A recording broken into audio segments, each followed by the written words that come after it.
വ്യക്തിത്വ വികസനം എങ്ങനെ? തുടർച്ചയായ ശീലങ്ങൾ ഒരാളുടെ സ്വഭാവമായി മാറുന്നു.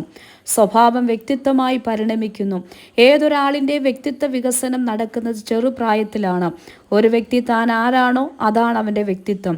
ഇതിൽ സ്വഭാവം, പെരുമാറ്റം, സംസാരം, വസ്ത്രധാരണം, ശുചിത്വം, ശരിയായ ചിന്ത എല്ലാം ഉൾപ്പെടും. എപ്രകാരം വ്യക്തിത്വം വികസിപ്പിക്കാം? നല്ല സ്വഭാവം വളർത്തിയെടുക്കുക.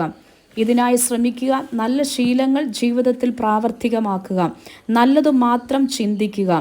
നല്ല സുഹൃത്തുക്കളെ നേടുക. തെറ്റായ സുഹൃത്തുക്കൾ നാശത്തിലേക്ക് നയിക്കും. കഠിന പരിശ്രമം ശീലമാക്കുക. കഠിനാധ്വാനം കൂടാതെ വലിയവർ ആയവർ ആരുമില്ല. അധ്വാനം ജീവിതത്തിൻ്റെ ഭാഗമാണ്. അലസത ഒഴിവാക്കുക. അലസത ഒഴിവാക്കി ഉത്തരവാദിത്ത ബോധം വളർത്തുക. വിട പറയുക. തെറ്റായ സ്വഭാവങ്ങളോട് വിട പറയുക. മദ്യപാനം മഹാനാശം, പുകവലി മഹാമോശം, മയക്കുമരുന്ന് മഹാവിപത്തു. അതുകൊണ്ട് തെറ്റായ സ്വഭാവങ്ങളോട് വിട പറയൂ. മാതൃകയാക്കുക.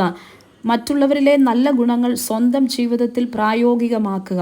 അച്ചടക്കം പാലിക്കുക. സമയക്ലിപ്തത, ശുചിത്വം, ശരിയായ വസ്ത്രധാരണം, ഉത്തരവാദിത്ത ബോധം, നല്ല പെരുമാറ്റം, കൃത്യനിഷ്ഠയുള്ള ജീവിതം എല്ലാം അച്ചടക്കത്തിൻ്റെ ഭാഗമാണ്. ലക്ഷ്യബോധം വളർത്തുക. ഒരു ലക്ഷ്യമുള്ളവന് മാത്രമേ അത് നേടുവാൻ കഴിയൂ. അതിനായി ചെയ്യേണ്ടത് ഒരു ലക്ഷ്യം മുമ്പിൽ കാണുക. പ്രതീക്ഷകളോടെ മുന്നേറുക. ജീവിതത്തിൽ സ്വപ്നങ്ങൾ ഉണ്ടാവണം. സ്വപ്നം കാണുക. അതാണ് ജീവിത വിജയം. ബഹുമാനം നൽകുക. സ്നേഹിക്കുക. ഗുരുജനങ്ങളെയും മാതാപിതാക്കളെയും അനുസരിക്കുക, ബഹുമാനിക്കുക എന്നതും ശരിയായ വ്യക്തിത്വത്തിൻ്റെ ഭാഗം തന്നെ. മറ്റുള്ളവരെ സ്നേഹിക്കുക. ദൈവാശ്രയം പ്രധാനം. സർവകൃപാലുവായ ദൈവത്തിലുള്ള വിശ്വാസമാണ് സർവ്വ വിജയത്തിനും ആധാരം.